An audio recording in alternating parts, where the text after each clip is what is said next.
अस्सलाम वालेकुम दोस्तों, कैसे हैं आप सब। मैं आपका दोस्त मोहम्मद बिलाल ख़ान आज मैं आपकी खिदमत में एक ऐसा नुस्खा लेकर आया हूँ जो कि औरतों के अमराज के लिए है।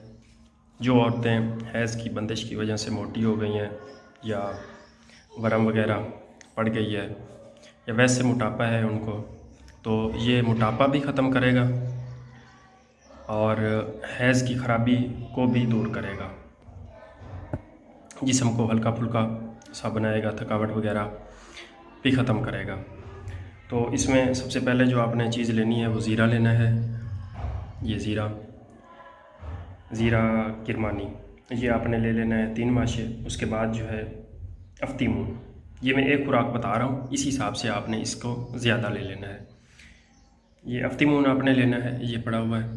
तो ये आपने लेना है 4 माशे तुख़म खरबूजा, ये खरबूजे के बीज